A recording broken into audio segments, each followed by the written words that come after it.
ठाण्यात जागतिक आदिवासी दिन मोठ्या उत्साहात साजरा। पारंपरिक वेशभूषा, संस्कृती आणि कला प्रदर्शनातून आदिवासी बांधवांचा उत्साह।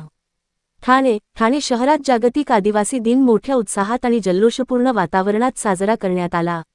यावेळी आदिवासी श्रमिक संघर्ष संघटना अध्यक्ष हंसराज खेवरा यांच्या नेतृत्वाखाली भाईंदरपाडा ते ठाणे कोर्ट नाका येथे भव्य बाईक रॅली आणि शोभायात्रा काढण्यात आली। यावेळी युवा वर्ग मोठ्या प्रमाणात उपस्थित होता, तर आदिवासी महिला व मुली आपल्या पारंपरिक वेशभूषेत नृत्य व गायन करताना दिसत होत्या। यावेळी संपूर्ण कोर्टनाका आदिवासी बांधवांनी भरून गेला होता। आदिवासी समाजाच्या समृद्ध परंपरा, संस्कृती, कला आणि लोकजीवनाचे दर्शन घडविणारे विविध कार्यक्रम आयोजित करण्यात आले होते। पारंपरिक वेशभूषा, नृत्य, गीत, संगीत यांनी उपस्थितांचे लक्ष वेधून घेतले।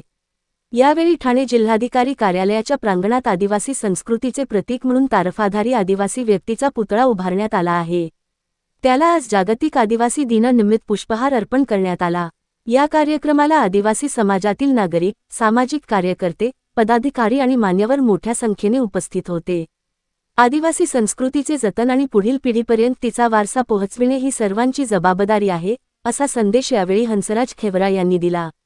हा जागतिक आदिवासी दिन साजरा करण्यामागे आदिवासी श्रमिक संघर्ष संघटना संस्थापक अध्यक्ष हंसराज खेवरा, सचिव तुकाराम वरठा, ठाणे शहर अध्यक्ष हयात जाधव, सल्लागार अमृत सुरकर, ठाणे शहर संघटक निलेश महाले, महिला संघटक सौ अंजाली काकरे, संचिता पागी, प्रियंका महाले, माजी नगरसेवक केशव बोये, सुनील बुनकडे, अनिल पालवी, हरिप्रकाश जाधव, शिवाजी धामाडे, अरविंद अंधेर व पदाधिकारी यांचे योगदान होते। आज आमचा 9 ऑगस्ट जागतिक आदिवासी दिवस आहे। त्याबद्दल आम्ही ठाण्यात शहरातील जितके आदिवासी आहेत तेवढ्यांना संपर्क साधून आम्ही त्यांना आदिवासी जागतिक दिवस हा करण्यासाठी आणि आपल्या 9 ऑगस्ट रॅलीला येण्यासाठी त्यांना आम्ही आमंत्रित केलं। आज आमचे ठाण्यातले 90% आदिवासी बांधव आमच्या रॅलीला आणि पदयात्रेत सहभागी झालेले आहेत। तरी आम्ही आदिवासी बांधवांना हार्दिक शुभेच्छा।